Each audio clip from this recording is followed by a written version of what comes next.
గుంటూరు జిల్లా తెనాలిలో ముగ్గురు చిన్నారులను కిడ్నాప్ చేయడానికి ప్రయత్నించిన వ్యక్తిని పోలీసులు అరెస్ట్ చేశారు. ప్రకాశం జిల్లా ఒంగోలుకు చెందిన కిడ్నాపర్ శ్రీనివాస్ను ఆర్పీఎఫ్ పోలీసులు అదుపులోకి తీసుకున్నారు. మరింత సమాచారాన్ని మా కరెస్పాండెంట్ రవీంద్ర అందిస్తారు. రవీంద్ర, చెప్పండి, కిడ్నాపర్ శ్రీనివాస్ను పోలీసులు ఎలా పట్టుకున్నారు? కిడ్నాపర్ గురించి పోలీసులు ఏమంటున్నారు? గుంటూరు ప్రకాశం జిల్లాలో సరిహద్దులో జరిగిన ఈ కిడ్నాప్ వ్యవహారం సంచలనం రేపుతుంది శ్రీరామ్. ఎందుకంటే ప్రకాశం జిల్లాకు సంబంధించి చీరాల్లో ఒక పార్క్ లో ఆడుకుంటున్న ముగ్గురు పిల్లలు ఆసియా, తిరువేదుల గిరీష్, అట్లాగే లహరి, ముగ్గురు చిన్నారులు, ముగ్గురు కూడా 10 సంవత్సరాల లోపు వయసు ఉన్నవారే.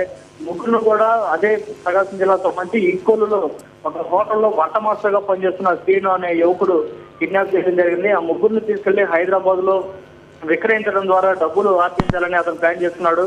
ఇతనికి శ్రీను అనే యువకునికి అంతకుముందు సురేంద్ర అనే ఒక తాపీ మేస్త్రి పరిచయం అయ్యాడు. తాపీ మేస్త్రి ఇచ్చిన సలహా మేరకు శ్రీను ఈ కిడ్నాప్ వ్యవహారానికి పాల్పడ్డాడు.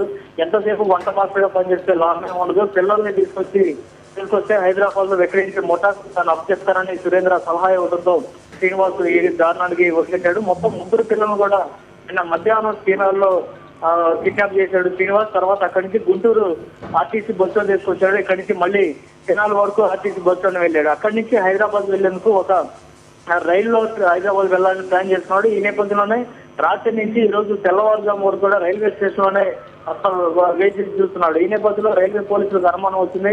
ముగ్గురు పిల్లలు కూడా ఏడుస్తూ ఉన్నారు, తమ ఇంటికి వెళ్తామంటూ గొడవ చేస్తున్న నేపథ్యంలో రైల్వే పోలీసులకు అనుమానం వచ్చి విచారణ చేశారు. దీంతో ముగ్గురు పిల్లలు కూడా చెప్పారు, మేము పార్క్ లో ఆడుకుంటున్న సమయంలో శ్రీనివాస్ వచ్చి చాక్లెట్లు ఇస్తారని అనడంతో మేము అందరం వచ్చామని చెప్పడం జరిగింది.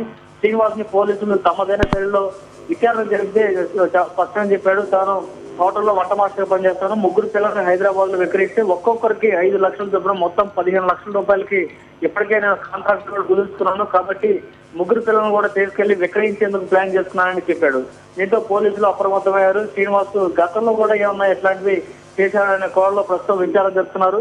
మరొకటి ఆ ముగ్గురు పిల్లలకు సంబంధించిన పేరెంట్స్ కూడా పోలీసులు సమాచారం ఇచ్చారు. నిన్న సాయంత్రమే చీరాల పోలీస్ స్టేషన్ ముగ్గురు పిల్లలు మిస్సింగ్ అయినట్టుగా కేసు నమోదైంది. ఈ నేపథ్యంలో చీరాల పోలీసులతో పాటు ఆ ముగ్గురు పిల్లల పేరెంట్స్ కూడా Tenali railway station railway police station రావడం జరిగింది. ప్రస్తుతం ముగ్గురు పిల్లల్ని తల్లిదండ్రులకు మరికొద్ది సేపట్లో అప్పగించబోతున్నారు. శ్రీరామ్. Thank you Ravinder.